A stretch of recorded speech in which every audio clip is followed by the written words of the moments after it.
Greeting, fellow soul travelers. I'm Esther, and today's Wednesday Wisdom is who is in your cart? As you go through your life journey, striving for your goals and dreams, you often choose the people that you want and need to support you, and sometimes they choose you. But not all of the people that climb aboard your cart have your best interests at heart. You may not even know that. You may be just experiencing some drag as you pull your cart through life. You need to ask yourself, who is in my cart? Many times we are surrounded by people that we may think are supporting us, but in reality, they're just there hanging around to see how you can benefit them. They're not there to support you, encourage you, or help you move forward. They are the ones that are there to just ride on your cart. You have to be willing to examine your relationships with everyone in your life and honestly determine those that do not have your best interests at heart. Sometimes the culprit could be a family member or a love interest. Still, you have to be diligent in determining those in your cart that have to go. More often than not, it's your family members that will feel most entitled to ride in your cart for free and not contribute anything to your journey. I remember having to take inventory of who was in my cart a few years ago.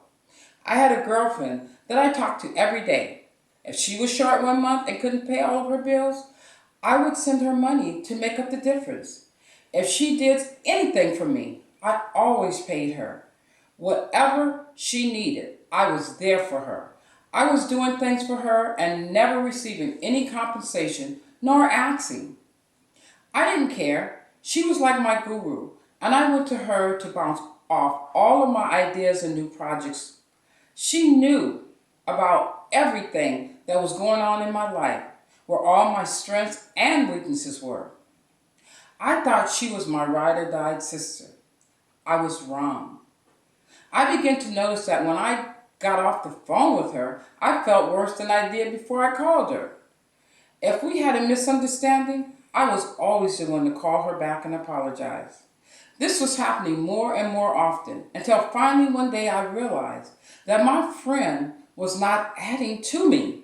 She was putting me down for the sake of being right, for the sake of feeling stronger, wiser, and more knowledgeable than me.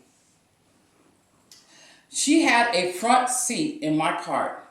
The good thing about all of this is that we didn't live in the same state, so all I had to do was not call her anymore and not accept any of her calls. This was definitely a hard decision for me, yet it was the right one and one that I had to make. Who is riding your cart?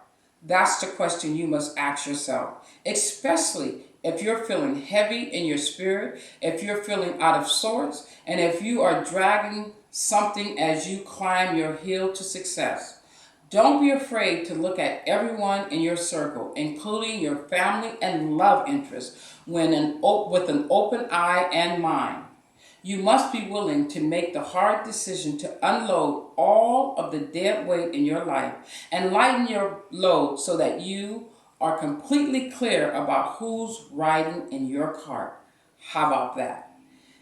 Now, if you've enjoyed this video, please subscribe to my YouTube channel, leave a comment below, and share this video with your friends and family. Love and light.